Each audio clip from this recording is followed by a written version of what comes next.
Welcome to this first level 32 episode of Voodu Warlock 2023. This is the first episode I've made in quite a while. I haven't made a new episode in 6 months. In fact, I had the next 10 episodes already in the queue from live stream grabs from 6 months ago, but I decided I want to start this leg of the journey from level 32 and all the stuff I'm going to include here. I wanted to start it fresh because some things have changed. A few pieces of gear, filigrees, and stuff. So I thought we'd just start fresh here. And so my plan at this point is to include every legendary quest that I normally do as part of my regular routine, which is basically every legendary quest there is, except for a handful of them. Like I don't do Temple of Elemental Evil, most of the nodes or the final part. I don't do Slave Lords. I don't do the final one in Rage, Toxic Treatment. I don't do the final one in the Dock, Soul Survivor. I think other than that, I do everything. So I want to include all of that as part of the series, just for posterity if you want to see performance. And, I've already taken video for some stuff just in this past few days. And I want to try to do as much of it on R10 as I can, just to, there's some quests that I haven't quest tanked on R10 on Voodu just to see how it performs. And there's been some stumbling points. Like for example, we did Mines of Tethymar the other night on R10, and those first three with those drow really tore me up. I got beat up pretty bad. The final two with no drow were no problem, but the first three I got banged up pretty bad, and I'm going to include that as part of this series because I'm not trying to hide the fact that I'm dying at times, and that's a good data point for me to know, like when I do Mines of Tethymar in the future, if I'm going to be tanking on Voodu, then maybe we'll just do the first three parts on R8. Another quest that I really struggled with was I wanted to see if I could tank R10 Tavern Brawl. I've never successfully tanked that before. Couldn't do it. I died. We got the quest done, but I did die on that one, so that's another one. It's like, okay, we go to Tavern Brawl. Let's do that one on R8 in the future. That boss's force burst hits really, really hard. So I want to show you this stuff as part of the series so you can, gauge performance. And again, this is with, virtually all of the past lives, not quite, totally maxed out Reaper trees, solid gear, etc. All right, so let's talk about gear. The first piece is the legendary lenses of the Orator. This has changed from my last episode. And so this comes from the end chest of Black and Blue, which is in the market. And this has Linguistics 10%, which lowers the cooldown of Intimidate by 10%. It has Quality Diplomacy and Quality Intimidate, so there's 5 more to my Intimidate. And Insightful Charisma, that was on my previous goggles. That was the Collective Sight. But I decided this would be a better option. I wasn't really getting anything out of the Collective Sight other than Insightful Charisma and Charisma. And here I can just augment Charisma 14. I'm actually have overall higher Charisma with this option. Anyways, I think I might have lost an augment slot, but I'm not hurting for augment slots. So that's first piece of gear. That's new. I'm still using the legendary Hardened Hide armor. I did mention, earlier, like I said, the previous episode was made 6 months ago, and I thought I was going to switch to dinosaur bone stuff, but it turns out that system just doesn't really work well for me. I think that system is way too restrictive. It works really well for the people who it works for, but every time I look at it, it just pisses me off. It's always something with that system. I would have maybe liked to craft a necklace, but the necklace is just an artifact, and I don't want to replace my artifact, or something like that. I wanted to have the legend, the weapon, to have the salt, the legendary salt on there. Turns out the salt in the dinosaur bone weapon only adds 1 stack compared to legendary green steel, which adds like 8 stacks per hit. So the salt, the desert's black sands, that's from the raid. That's a raid augment that you can get for the dinosaur bone weapons, isn't that good. So I'm not using any dinosaur bone anything. So I'm still using the legendary Hardened Hide armor. I think I had the Mythic 4 before. I did actually just this past week upgrade it with the Reaper armor enchantment. using the upgrade system that's in the Hall of Heroes at the middle Reaper vendor with 75 fragments of Reaper power. I added the rare armor enchantment +5 Reaper bonus to armor class and +3 Reaper bonus to PRR. This remains a really good armor choice for me. It has high fortification, quality fortification, exceptional heal amp, and it is among the absolute highest maximum dexterity bonus medium armor in the game, which means maximum dodge bonus as well. So for a medium armor, for me to be able to get up to 18 dodge when I'm in Reaper mode, that's pretty damn good for medium armor. Moving on, the legendary Cold Iron Bracers. This would have been the same as the last episode, although I might have pulled that Reaper enchantment version since then. A little bit True Imperial Blood slotted up in there.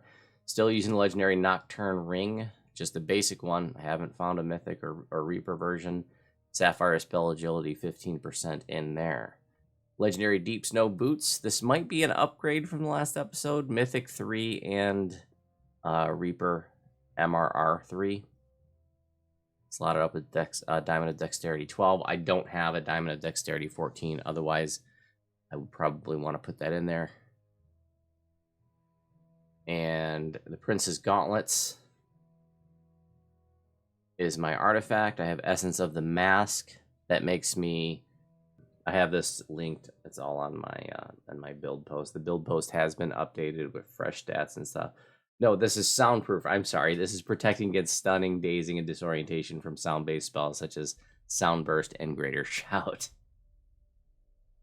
All right, what else is in there?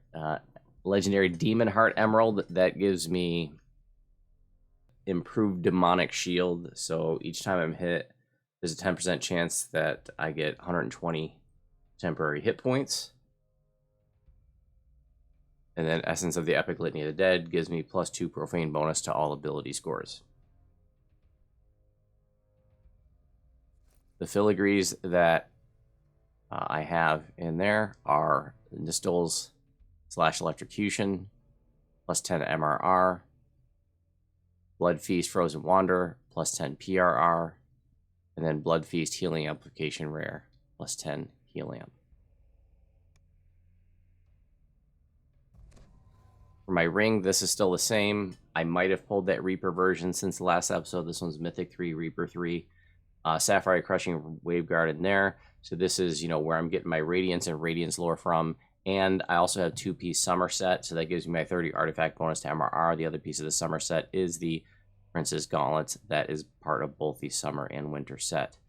Moving on to the belt, this would be the same as last time. No special Mythic or Reaper on that one. That's just the basic one.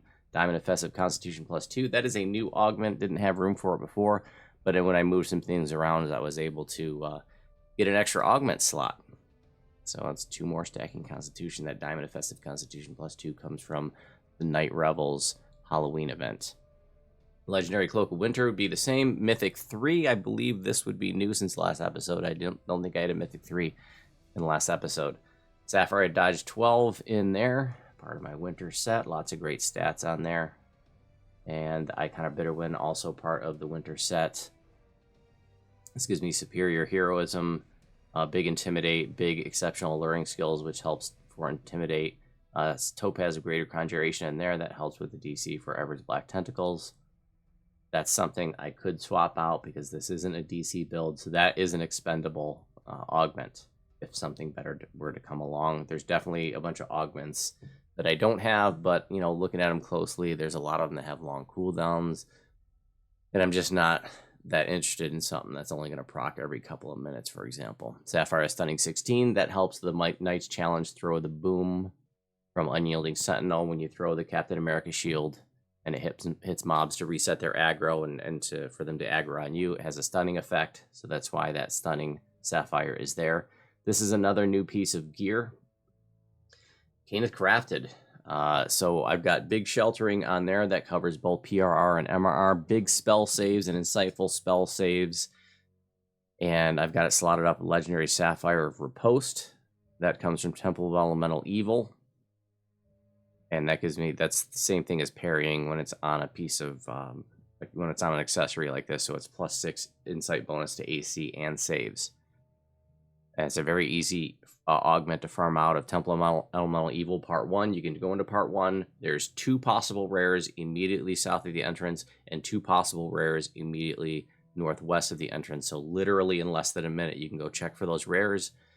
And if they're up, you kill them. And it's from those rare chests that you can easily farm any of the augments that come from Temple of Elemental Evil. And then I also have the Sapphire of Armor and Agility that increases the maximum dex bonus of my armor by 2. Which thus affects the maximum dodge bonus of the armor as well. And the headgear, I've got the Legendary Crown of Snow. This is Mythic 3. Don't know if I had upgraded it with the Reaper Helmet enchantment in the last episode, so I added the +2 Reaper bonus to all ability scores. That is delicious. Took me 75 fragments of Reaper power to be able to upgrade that again at the middle Reaper vendor in the Hall of Heroes. You have to have 50 Reaper points to use that upgrade system. You can crunch unwanted Reaper stat items without having 50 Reaper points and get those fragments of Reaper power and start building those up, but you can't actually upgrade your gear until you get 50 Reaper points, which if you think that's a lot, you probably can get those a lot faster than you realize just by making sure you do your first time legendaries when you get to cap, because as we've mentioned previous in the series, first time Reaper XP at legendary is just such, the overall legendary Reaper XP that you get is so disproportionately large compared to anything up to that point that you just got to make sure if you want to build up your Reaper XP, you want to build up your Reaper points, which is a very big way of building up your character's power, but you want to stay at cap and do as many legendary Reapers as you can for that big first time Reaper bonus. It is absolutely huge, and that's how I've built up so many Reaper points on my 2 mains. Crystallized Unicorn tier in there, that has another temporary hit point proc. That one says that, let's see, there's a 5% chance to gain 150 temporary hit points when you are hit. Only proc once every 10 seconds.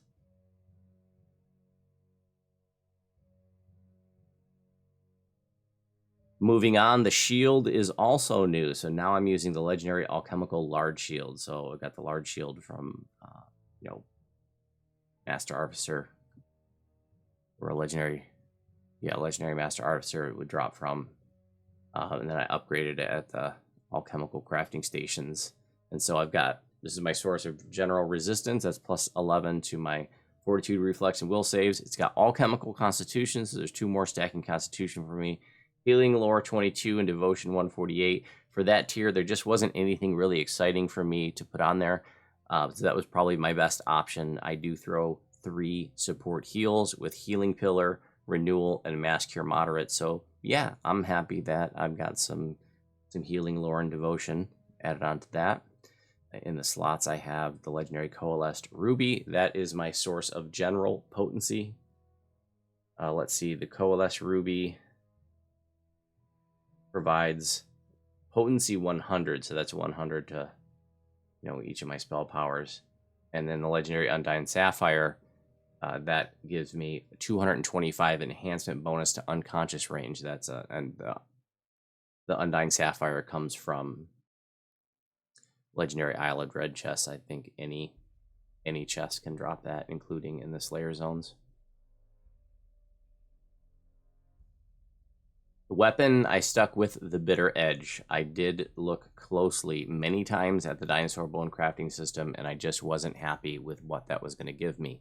There's 2 things on here. The Royalty's Frigid Response, that's great for freezing trash mobs around me, and then the Frostbite adds vulnerability, so if I'm tanking like a raid boss, it's nice to add that vulnerability to raid bosses.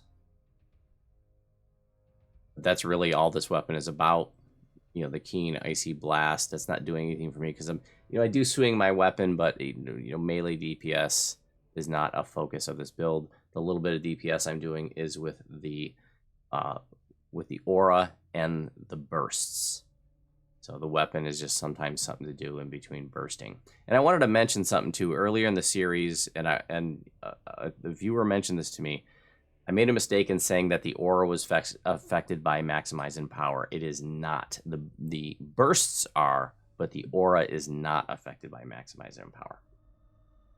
For my augments, I have Diamond of Balance 19 and Meridian Fragment. I'm not married to that Meridian Fragment choice. There's certainly other augments you could put in that place that, you know, I don't care about the maximized spell point savings because I don't go through many spell points on this build. It's got up to 24 stacking spell power.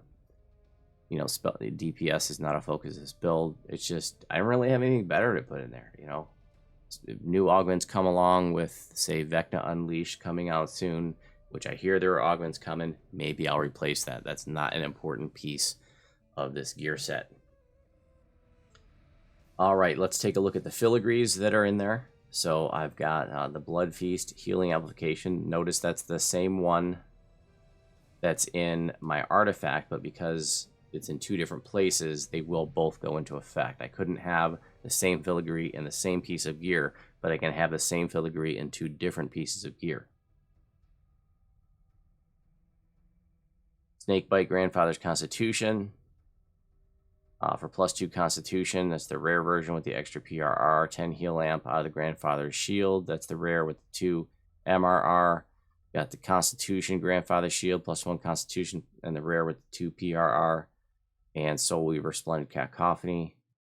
That's giving me +2 stacking Constitution. It's the rare, so +4 PRR. Those dual filigrees come from Threads of Fate. That's the endgame raid currency. So if you're not a raider, I encourage you to learn how to raid. But, you know, in the meantime, you can just use, you know, substitute regular filigrees for these.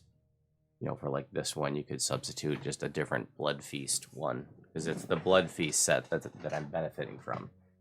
And we'll talk about that in a minute. We'll go over the sets. But here's the Blood Feast 10 PRR. That is the rare raid filigree that you get with Threads of Fate. Nistel's Magical Defense Constitution, the rare +2 PRR. Nistel's Magical Defense MRR, that's the rare with 2 more PRR. And then I've got Blood Feast Constitution, that's the rare with 2 more PRR. And then another raid filigree, Nistel's / Electrocution, 10 MRR. I recently changed my filigrees. I'm just clicking my weapon, hitting examine, locking it, and now I can freely scroll up and down to show you guys, you know, what I'm looking at here. And then let's see, we'll go ahead and look at the artifact too. Examine, lock it, and now we can have them both up at the same time. So I recently just changed out my filigrees a little bit to go for the 5-piece Blood Feast fungus, or I keep calling it Blood Feast fungus. This is one of the collectibles. 5-piece Blood Feast set, because when I rage, that gives me 100 temporary hit points for every epic and legendary level. So at level 32, I'm getting 1,200 temporary hit points every time I rage. And what this is helping me do is remember to re-rage, because I really like those temporary hit points, right? And I've got like 12 rages per rest. So I never go through them all. And a lot of times, you know, like before, I'd let the rage run out and just kind of forget. But this is a nice incentive to remind me to re-up the rage. And so even if it's only a few minutes gone by, I can just dismiss it and re-up it and get those 1,200 hit points back. And then the constituent, you know, 2 pieces, a point of Constitution, 3 pieces, 5 PRR. I don't care about the 4-piece melee power. That doesn't really do anything for me, but the 5-piece was the big prize with all those temporary hit points. So we also got Grandfather's Shield 3-piece in there. The 2-piece gives me 5 PRR, and 3-piece gives me 5% stacking armor class. Let's see, we got the Nistel's Magical Defense, or Nistel's Mystical Defense. The 2-piece gives me +5 MRR. The 3-piece gives me +1 to all saves, and the 4-piece gives me an extra 100 hit points. Hell yeah. Let's go over the Epic Destiny. I just updated this graphic on the build post. I thank you, viewer Slughead, for bringing it to my attention that it was still the old one from level 30. I just changed it in the past week. So this is what I've decided on with 73 Destiny points. I think that's the maximum you can get right now in July 2023. I went ahead and took the Resurrection SLA. I do like the convenience and the speed of having that overthrowing scrolls. I mean, it's only 1 point. I kind of had an extra point flopping around, so I thought, what the hell?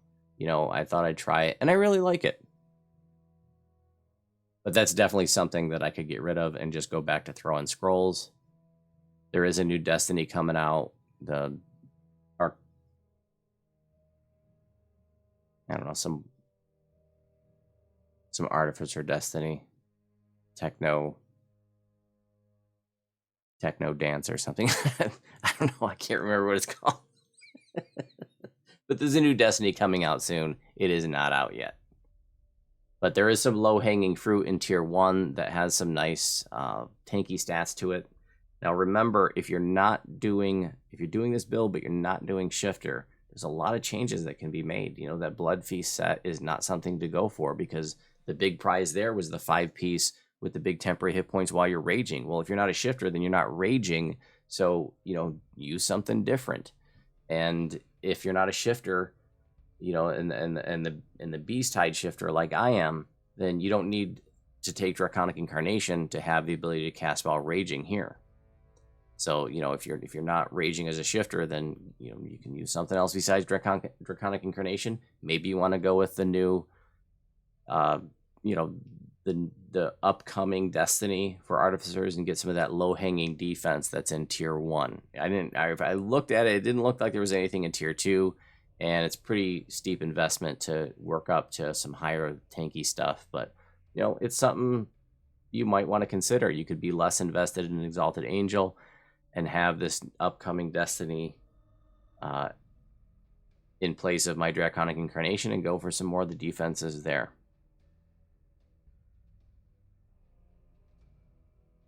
I'm almost fully invested into Tier 5 Unyielding Sentinel. So here, Strength of Vitality, plus 10% insight bonus to maximum hit points. Hell yeah. Double the bonus if you're using the Destiny Mantle, which I am. Undying Vanguard, this is a wonderful, wonderful oh shit button. So you get 10,000 temporary hit points, plus 5 weapon dice for 30 seconds, and you completely heal yourself. And so this is your last stand. You can use it every 5 minutes, but you know, when shit's really hitting the fan, and you know, you're about to go down and everybody's dying, this can really save you and carry you through a really tough fight. And then Deific Resilience. You gain the Deific Warding feat. If you already have it, you gain plus 5% quality bonus to maximum hit points. Somebody just asked me, why don't I take the feat so I get that 5% quality maximum hit points? And I said, that's because I already have 5% quality hit points right now in my racial tree. Threatening Shift while raging, 20% to threat generation, 10 PRR, and 5% quality bonus to maximum hit points. You can also get 5% quality bonus to maximum hit points in the Falconry tree with Tier 3 conditioning. I used to take this in the build a couple years back, but I don't anymore because I get my quality hit points elsewhere.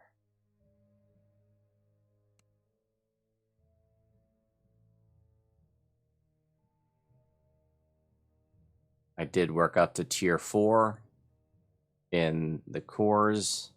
When you drop below 20% health, gain 50 melee power and PRR and MRR for 8 seconds.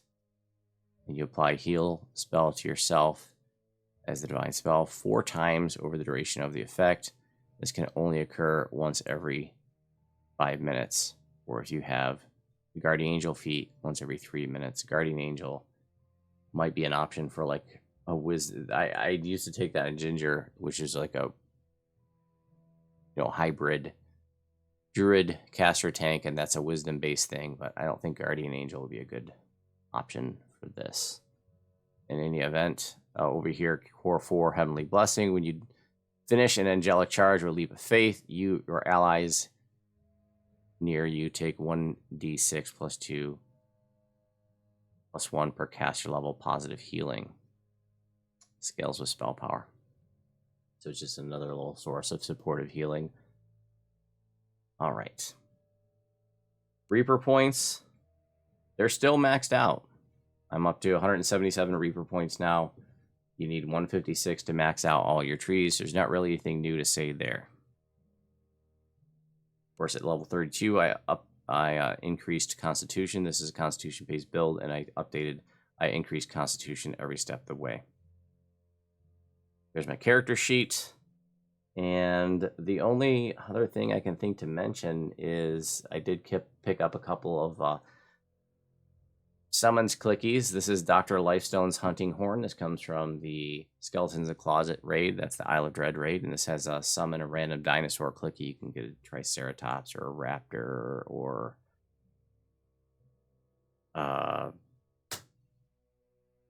something else. I can't remember. In any event, it's like the highest CR summons in the game. And then the legendary Wolf Whistle, which is pretty easy to craft. You just need the basic Wolf Whistle out of Sands of Nectarine, which you can get from Masai imports for, like, you know, antique bronze tokens. And then you can upgrade it to Epic at the Epic altar for 50 Desert Sands crystals, which is the Epic, you know, the pack ingredient. That's 50 is not that many. And then you can make it legendary at the legendary altar in the 12 for 100 Desert Sand crystals and 5 of the star fragments that you get out of Saltmarsh. So it's pretty easy to acquire that and make it legendary, and that gives you a legendary werewolf summon. Summons are nice sometimes to grab aggro. If you're maybe if you're going into an end fight where you know there's gonna be lots of mobs coming at you from a bunch of different directions, summons are aggro grabber, so it's nice to have a summons clicky. And those are 2 pretty nice endgame summons clickies. All right, folks, we're doing Temple of Elemental Evil Part 1 and 2 and the Water Node for this episode. I don't do any of the rest of Temple of Elemental Evil. This is the only 3 parts that I include as my regular endgame Legendary Reaper questing for that big Legendary Reaper XP. Overall, I thought it performed very well, although early on in the first part, we do blow up a Vengeance Reaper too soon. All the mobs and an orange name get buffed, and I get obliterated a couple of times. But other than that one stumbling point, I thought things went pretty well. So please enjoy Temple of Elemental Evil, Part 1 and 2 in the Water Node, and this is a grab from the live stream. All right, we're all here. Quickly. Well, actually, I enter the game and I'll be AFK. Yeah, go for it, man. Seconds. You got back.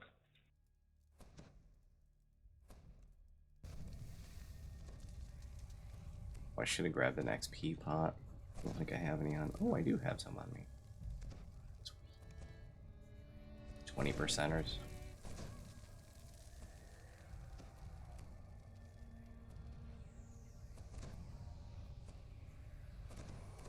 What the numbers look like now. 289 armor class, 334, 392 PRR, 268 MRR. Badge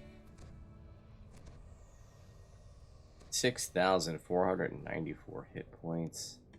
Bada bing, bada boom. Now even more with Spencer's transformation 6544.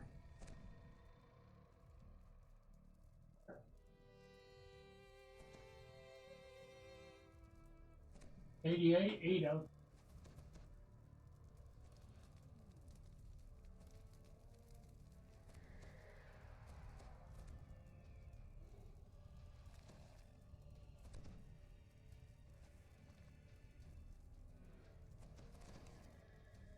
I don't know my way through here, so.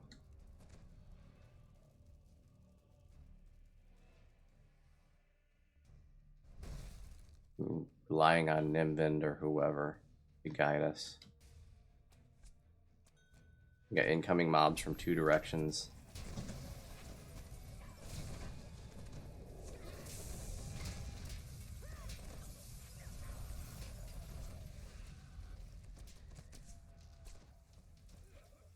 So I usually go for the harpies first, and then I do the Talisek thing through the fireplace.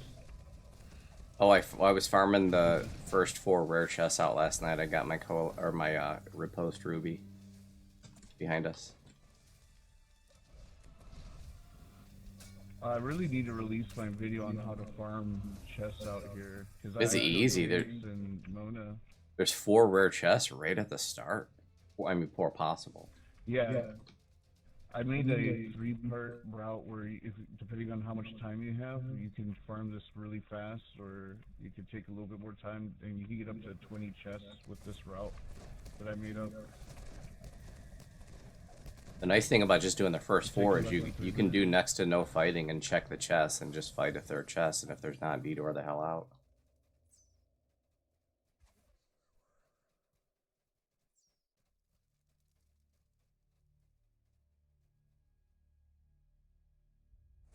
I never learned TOEE.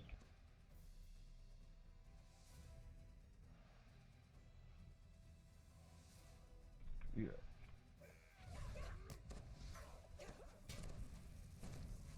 Are you guys checking for chests? Is that why we're up here? No, I don't know where I'm going. I'm relying on you to guide us. Go back to the hall.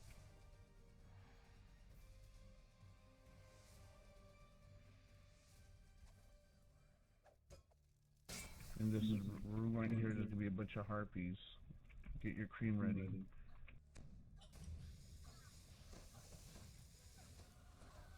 Ain't afraid no ghosts.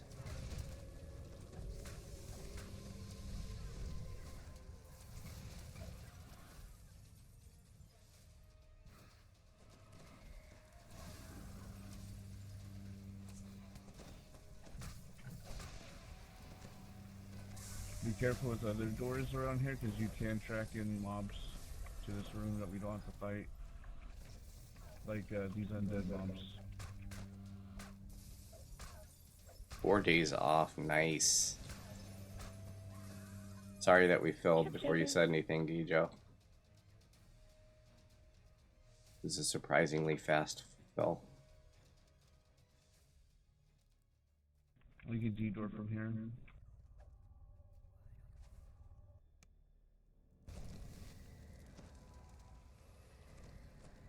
So this should be my first level 32 episode of Voodu Warlock 2023.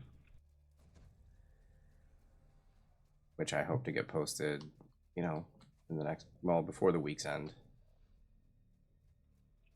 I'll do a little separate introduction where I go over the gear. A frog. I wish we had giant frog mobs. Go through the secret passage.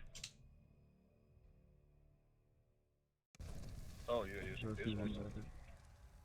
Yeah, your method's so much better.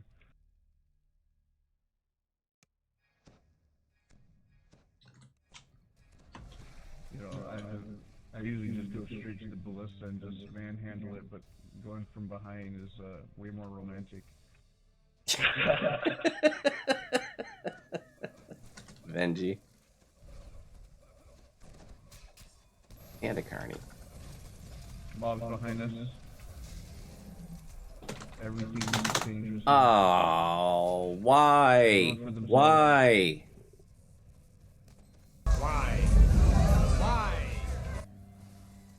Benji buffed R10 mobs were too much for me. I tried to staunch up, but I just wasn't fast enough. At my advanced age, I'm slow to react.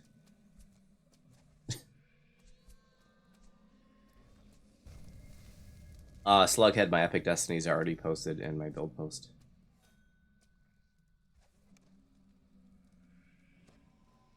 See, it would have been better if we didn't rush up to that front mob because there was a rare to our left. Oh, yes.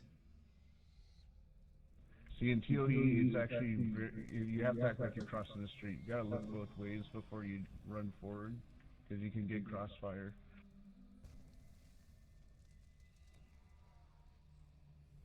We'll have to gibber since we got no shrine within reach, I think. No, that's not here. I mean, you can go through the secret door, and there's a shrine there, but we're gonna gibbers anyway.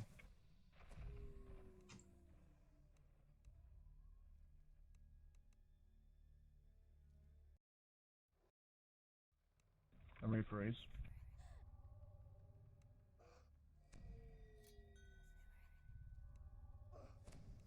I'm ready for it. Thank you. Thank you. I'm gonna die again here in 30 seconds.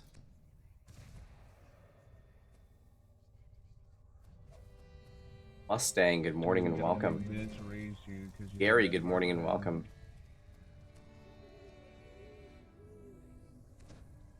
We get Venging Reapers, try to suggest them because it takes them out of the fight. Just do single target suggest. Don't play songs for me because I'm about to die again. It was a little bit late. I came there and it was already dead. You don't want no frickin' Venji buffed mobs, especially on R10 TOE. No can defend.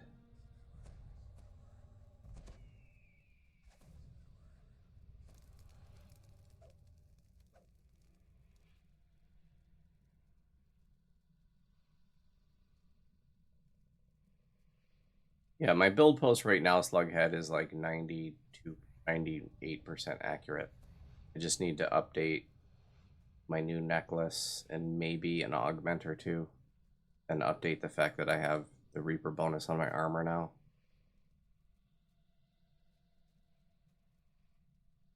I think I also need to update the end game stats, like what my hit points are and what my maximum hit points are with all the temporary stuff. I can't wait to get done with my Blight Wolf life so I can go back to being a bard and actually do a 2023 update to my guys. I'm ready. Because I haven't played one since Imbue Dice came out. Thank you. Love a bard song.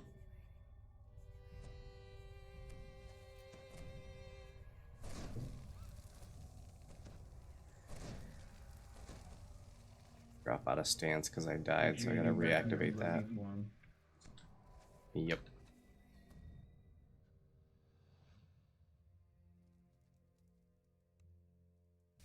That guy is Venji buffed. And the guys to the left probably are too. Oh my god, yeah, they definitely are. You think?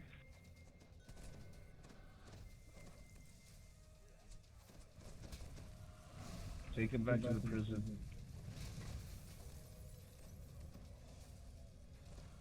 I didn't even have time to hit my Undying Vanguard. I was trying to examine him to see if he was Venji buffed. And before I could even see that, he just... Damn. You know, R10 Venji buffed orange names? That's tough.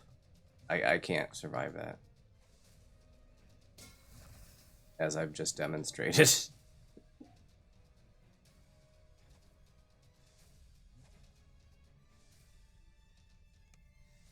But we were doing a little bit of science. I don't know if I've ever done Come to the prison. this on R10, at least not on Voodoo, trying to tank it. The mini boss is also going to the prison.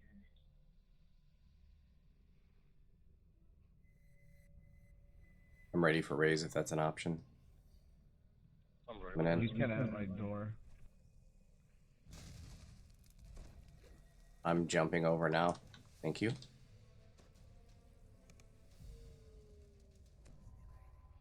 Bounced. You got Come back in, Tulsa. I can get people here.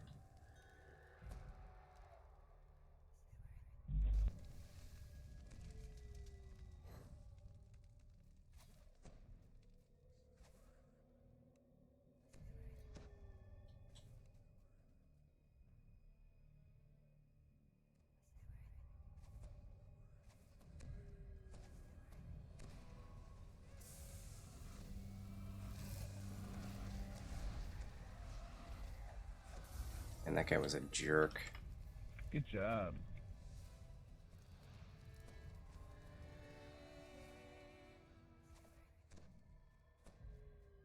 Thank you. Don't go too far ahead. Just grab this chest. Our Vengeance Reaper down there. I've had enough Vengeance Reapers for one day. I got 3 death penalties.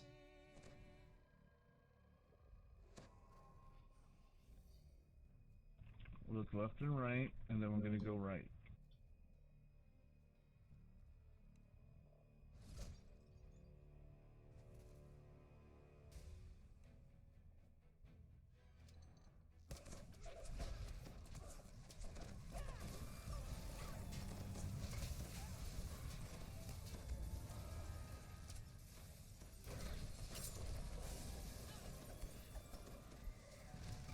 Watch out, he has a gun.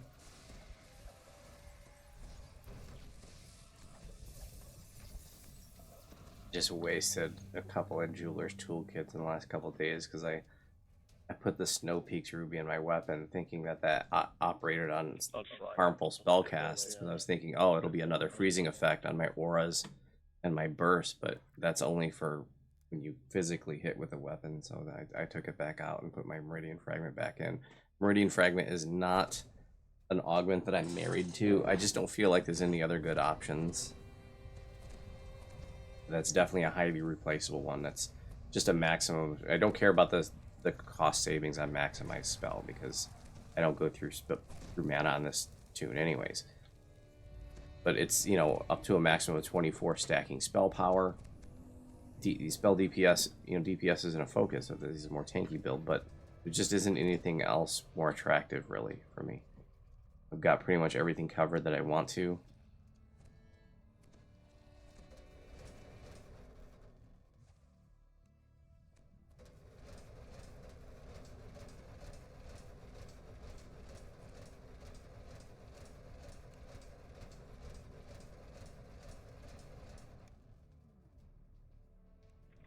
Alright.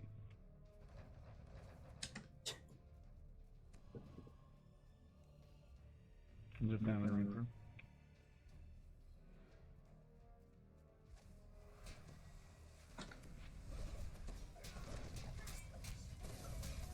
Hello, my baby. Hello, my honey.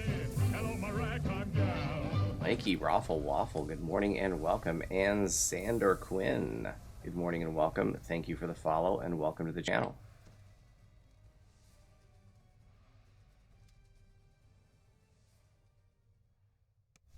We're gonna go left or north.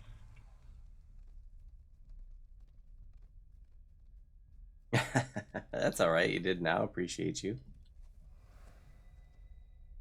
Let's make sure we just pull these one at a time, please. This is going to get rowdy if we think we're going to fight at all. I don't think I could stand up to it. Ring it all the way out so we don't see. Back it up. Back it in. Back it in. I came to win. Battle me. That's a sin.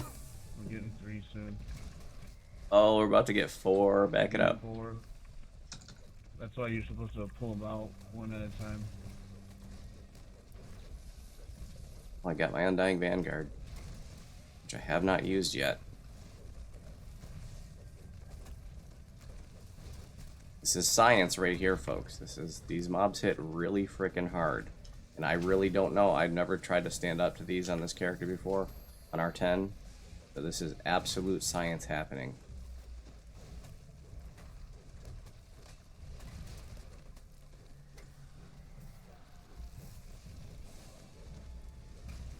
I haven't had to use my Undying Vanguard. I hit the Reaper PRR boost. But that's pretty sweet. You know, I do have supportive heals. We do have some bards throwing heals and stuff, which is awesome. That's a big, big help. But I'm pretty pleased that I can stand up against 4 of these guys on R10. Should have just grabbed them all for science, but I thought for sure that, you know, 4 would take me right out, but it didn't.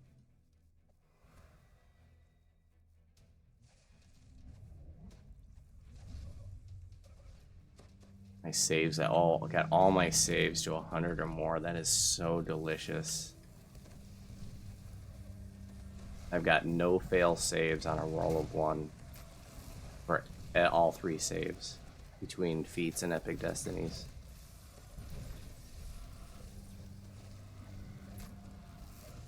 Oh, Magnus is here. He's already piped in a couple of times.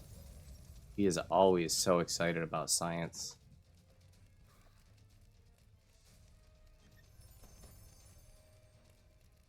Anybody looking for anything from this? Flame Guards lenses, anybody want to roll on that?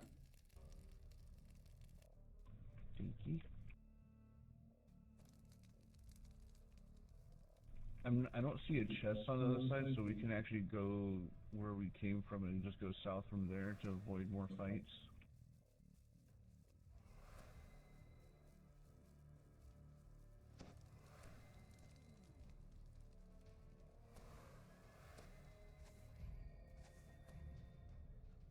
Now I'm gonna go ahead and I got utterly obliterated by those Venji buff mobs, but I'm still gonna show that in the series because I don't want to try to hide. I'm not gonna try to hide deaths or something and act like this is. I want to give a very real portrayal of what this is.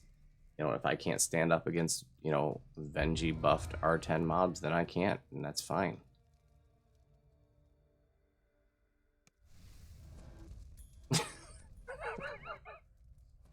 I'm in part 2. And Kira, good morning and welcome.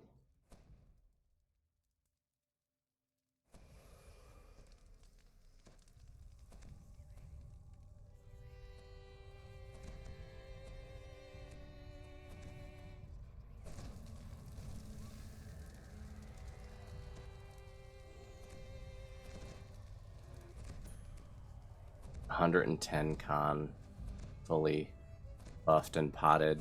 I have both the Yugoloth con pot and the lasting con pot from Remnants. Going 112 now. Do I have bard songs? Yep. So that's probably the Inspire Excellence. I'm guessing I have that. Yep. Somebody's got Inspire Excellence.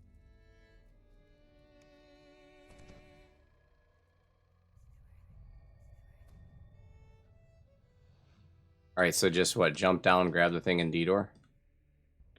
You have to hit the rune first and then the room in the right. But yeah, you're just skipping ahead is all. Oh, okay. I'm trying to remember stuff. But I remember stuff, just not in the order that it makes sense in. You know what helps is if you ran the module when you're 8 years old and your dad forced you to draw your own map on graph papers and you know the dungeon really well when it comes into a digital game 20 years later. That's awesome. Nimvin used to play pen and paper with his dad. His dad was his dungeon master. And he learned Crossfire. First edition. Crossfire. Use Misty Escape to blast through those mobs. They were blocking the door. One of the things that gives Misty Escape an advantage to the other abundant step-like abilities, most of the other ones, is that, compared to like Wings, your Misty Escape actually lets you travel through mobs. So in that situation where our door is blocked, Misty Escape is so nice. Now, normally to get around quickly, I use Wings because they're on a much, much shorter cooldown. But if a door is blocked, if I need to bust through mobs, I hit that Misty Escape, baby.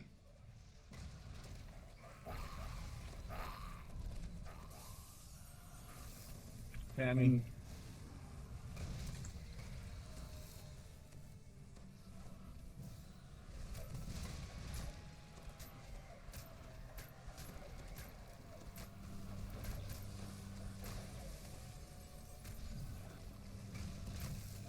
After this fight, we hit the rune. We only need one D-Door because we need people that have D-Door off timer for the next part.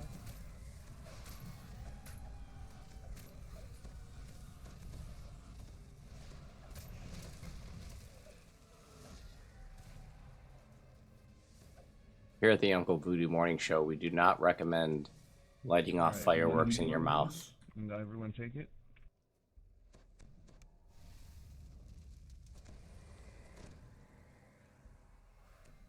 I burnt my cousin's eye out with my freaking mighty sword.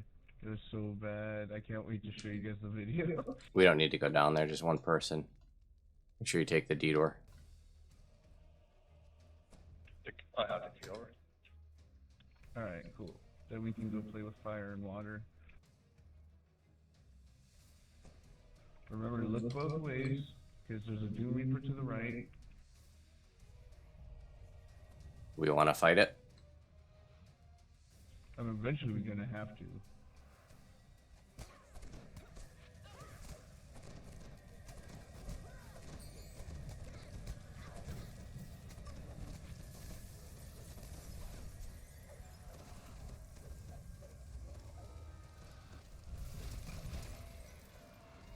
And since we're here, we might as well do water now.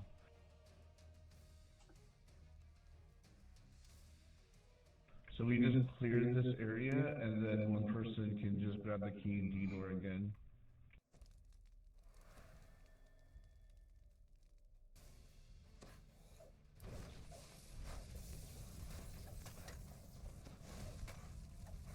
It's pretty cool to be questing with Voodoo again. I haven't run quests on Voodoo in 6 months. The Voodoo's just been parked at cap rating.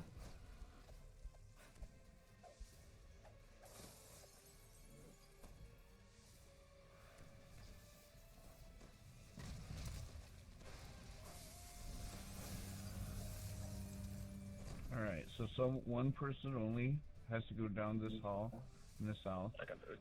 and grab the key and door. Alright, everyone else follow me up.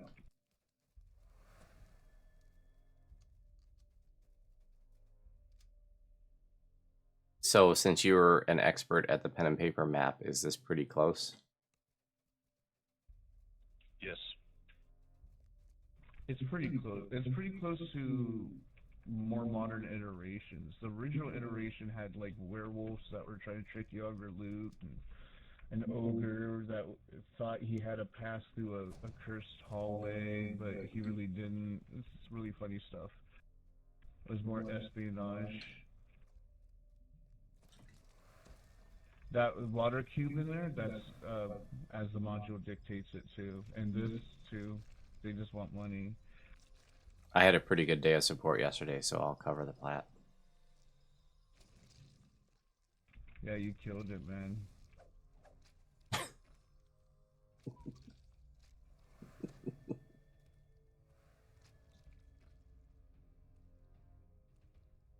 Alright, back into the central hall.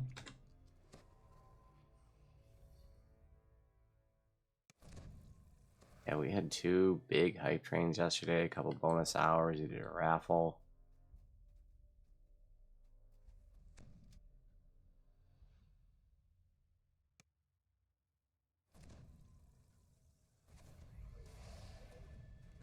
Look how small he is.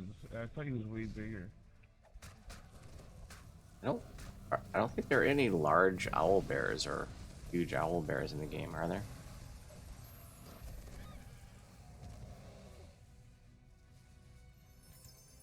Well, like, some mobs are weirdly sized. You've seen that half-orc that was about the size of a halfling? Oh yeah, there's definitely like giantish versions of things. I don't think that's working as intended, but because it happens only in specific content. I think that's just some sort of bug, some sort of display bug or something. Sometimes there's some content where like you'll just see like gnolls and orcs that are twice the size they should be. Giant Hold Tor, it happens a lot. In Giant Hold Tor, when you do the optional dragon areas, you'll see just like gnolls that are twice as big for no apparent reason. So sometimes mobs behind the door to our right will open the door like that.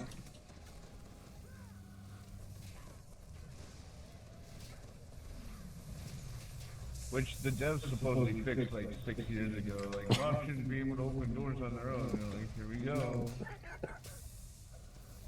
That What's normally it? happens only if there's a Reaper. We'll take a 5 after this one. It says doors locked. Somebody's got the key. Alright, use your keys.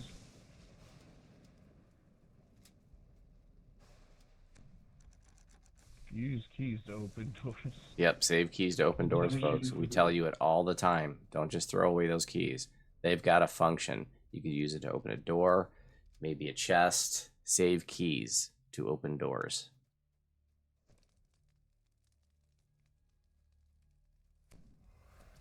Real world advice on this channel. These aren't just hypotheticals.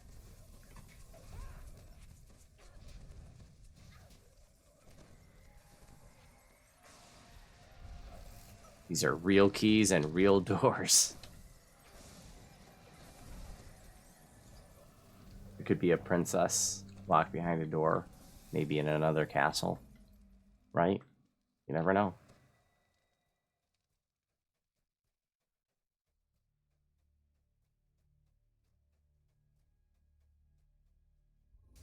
Oh, watch out, Umberhold.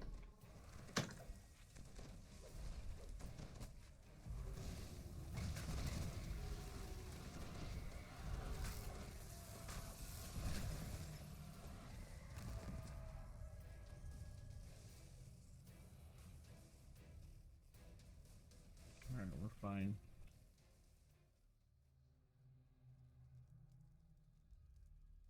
so fight and blow your mind. Yeah, the first edition, the first iteration of Temple of Elemental Evil is like crazy because there's like Saint Cuthbert, all like fighting and all this stuff. And you can actually do the whole dungeon without killing a single mob, but you can also get pranked so hard in this dungeon by other minions. Well, I think the best part is that you can get the heals when if you are really unlucky, but the same good perk doesn't appear. Oh yeah, there's a chance where you can just get killed by an evil guy. Yeah. You know?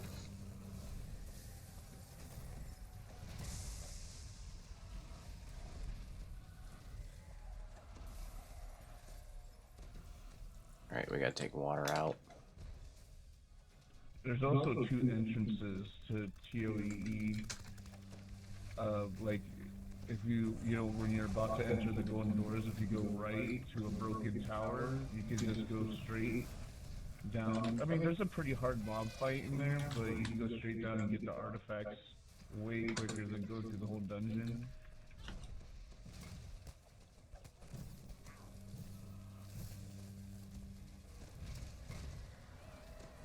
Just use some of my support heals on Talisek. One of the things I love about the new Destinies compared to the old system is that with this build I have like 3 support heals I can do. Well, I had one before with Renewal, but now I have Renewal, Healing Pillar, and Mass Cure Moderate. I love it because I'm a healer at heart, and I love being able to support heal others.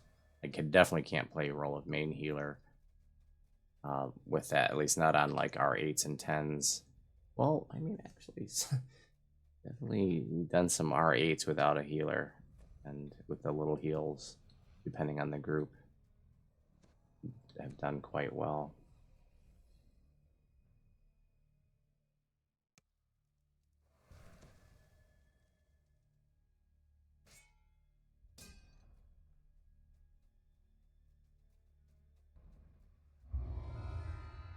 Oasis. That's a rip point. Oh, thank Alright, I'm in on R10.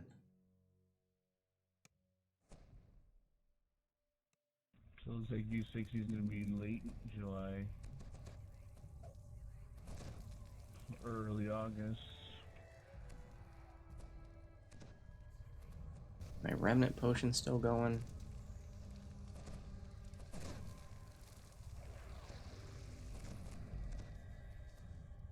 Yes, got 29 minutes on it.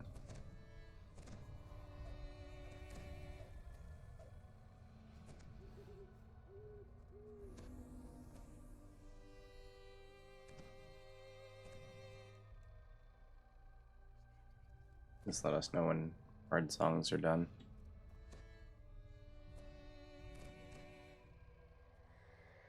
Just got done doing part 1 and 2, took a little breaky break, and now we're going to do the water node, and that's all we're doing for Temple of Elemental Evil. The rest of it I skip. I do about 95% of Legendary Reapers when I get to cap, but I do not do all of TOEE.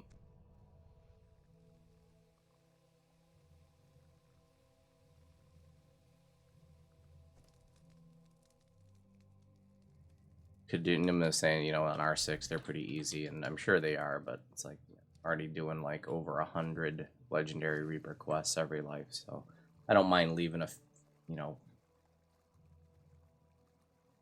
dozen or so on the table.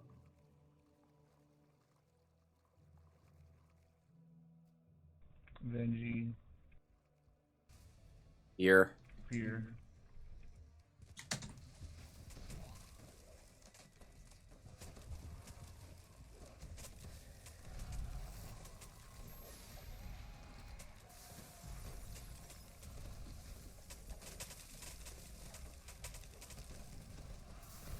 Circle. I think we're good to kill. Nice. Goes a lot smoother when you kill the Vengeance Reaper last. Now, just in case there's anybody very new watching or somebody is not used to playing mid or high skull Reaper, when Vengeance Reapers die, they give any living mobs around them in a very large radius a huge, huge buff where they do like 5 times their normal damage. The Vengeance Reaper buffed mobs on High Skull are extremely dangerous.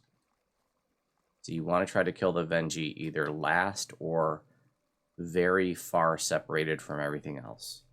It's like probably something like a 75-foot radius, or maybe even a 100-foot radius. It's a pretty big radius that they buff mobs. It's too large. That's actually one of my gripes, but I don't think they're going to change that.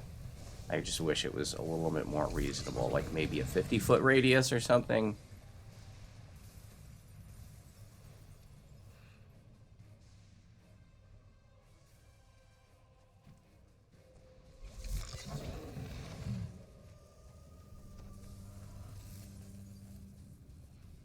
Portal.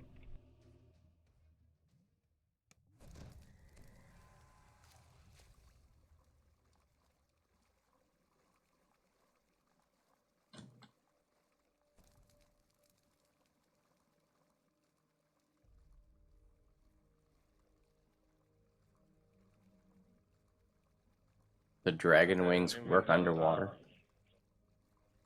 Oh yeah, You mean going that all the Voodu? way. Why are you going there? I was following the bubbles. No, you why not?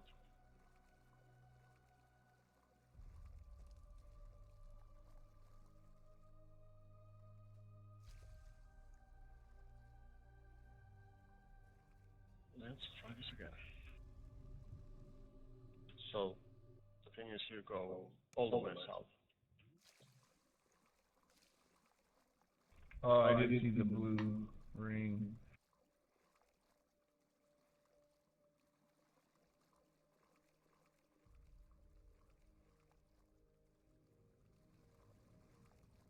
Sorry, I've been sober for 2 weeks now. Good for you. How do you stop a saga? I've been having anxiety attacks, so it's really hard to smoke because it increases paranoia, which increases anxiety.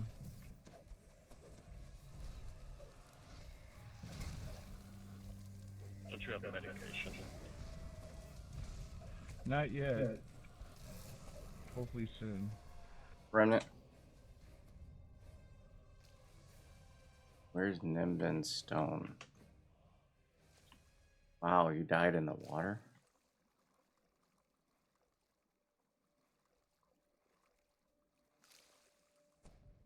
We can do the next group. See how even on our 10 legendary, I'm not a DC caster, the Everard's Black Tentacles does work to some degree.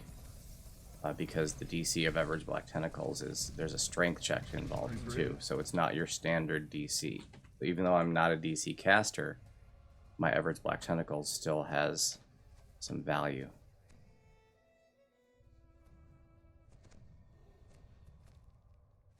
Follow the blue. Alice le blue.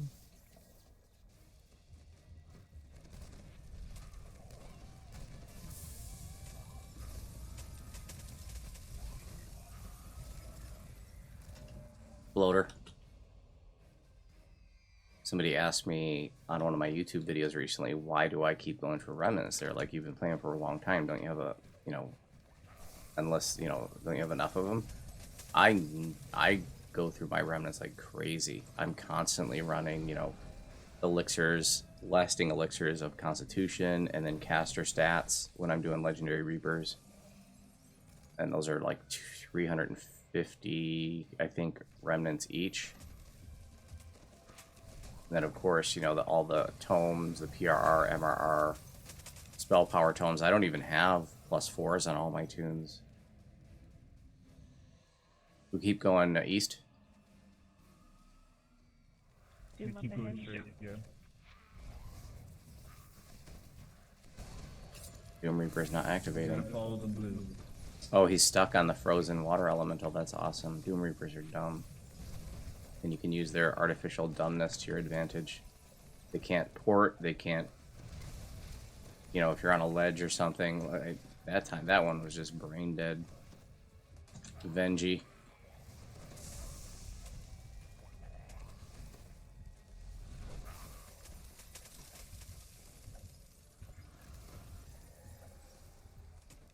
2 veggies. Uh-oh. 2 Vengees is twice the fun.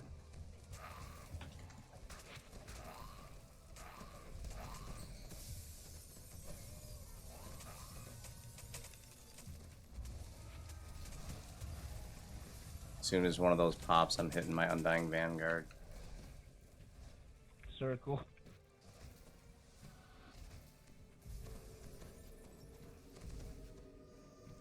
Circle.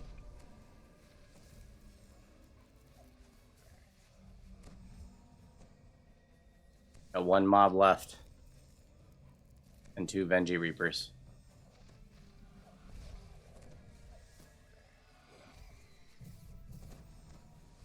Circle. He's Vengie buffed. And he's dead. Woo! Is that horrid wilting, I wonder? Something hit me huge. I think that Vengeance Reaper hit me with that whole horrid wilting.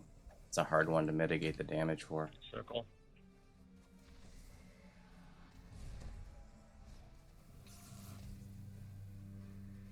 Circle. Taming. Good job. Referees. Remnant back here. As well.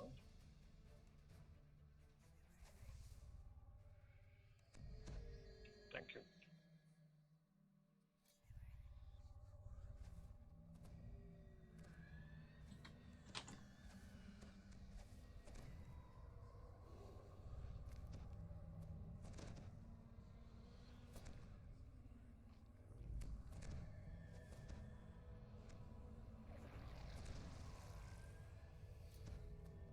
Thank you.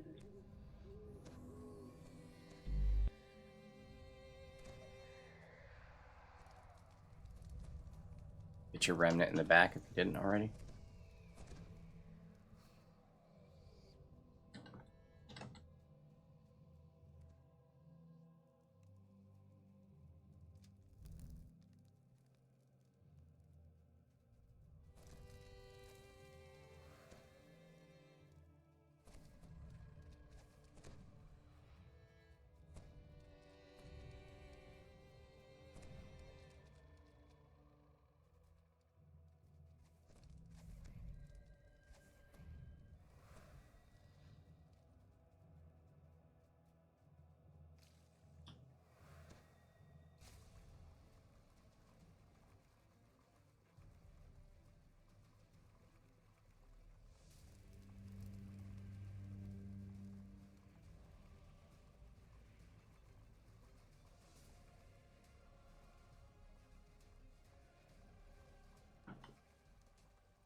Crossfire.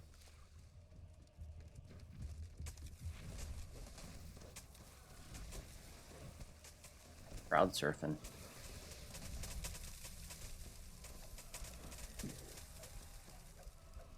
Under the water flame. Oh, okay. We got 2 groups of mobs, I think. Yeah, me Yep. and Flame are a little bit behind.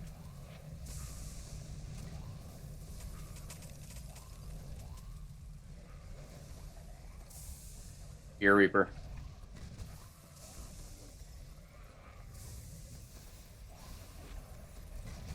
Oh, thank you. Ear's dead.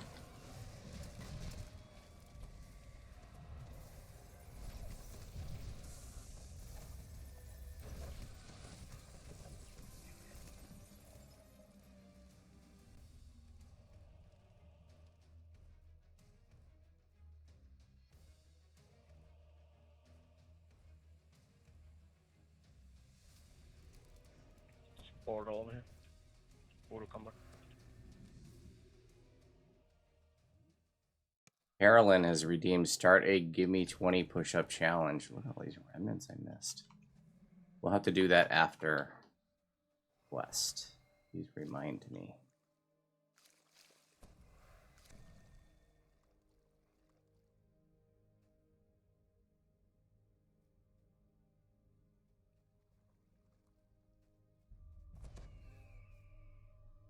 Going in.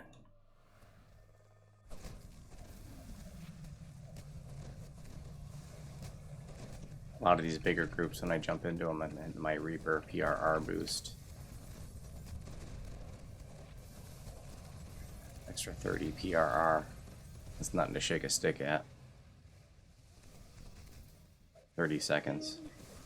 Profane bonus.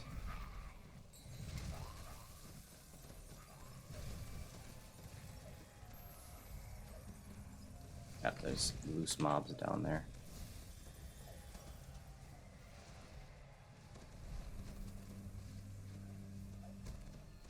These are hard to get the aggro of. The only thing I got for that is shield. Throw the boom, Knights challenged. It's on a long cooldown.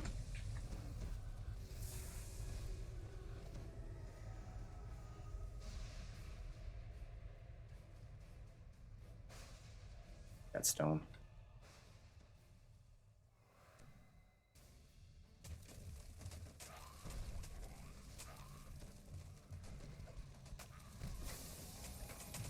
Remnant.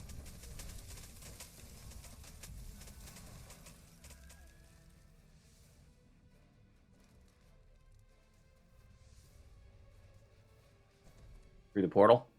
Shrine and invite.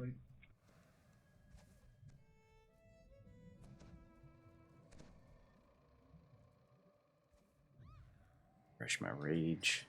Last 9.5 minutes. I can have 100% uptime on that because I got 12 charges at the outset, but I do let it expire. I forget to update it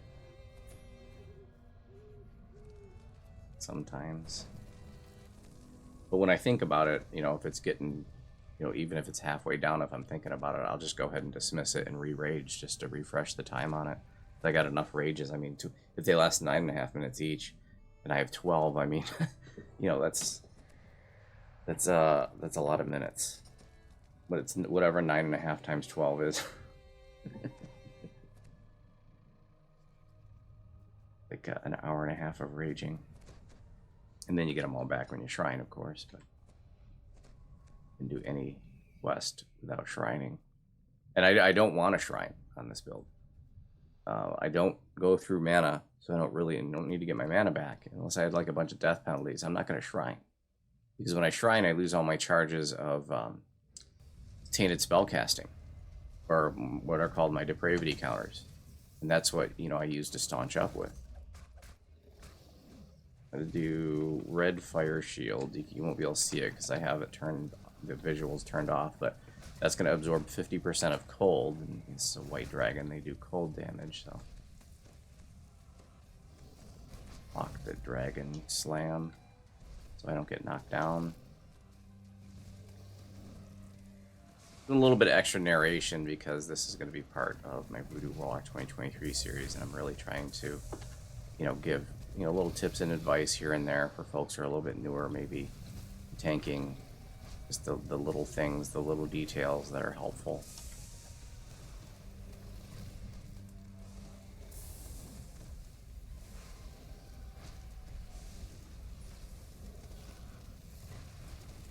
I am intimidating often, so I don't lose aggro. When you intimidate, you get extra threat multiplier, so all the damage I'm doing generates even more hate. So there's another reason to intimidate often.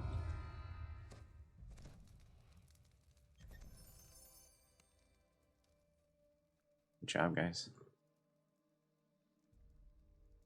Ooh, somebody got Reaper goggles. Nice. Yeah. Punch that into a thingy.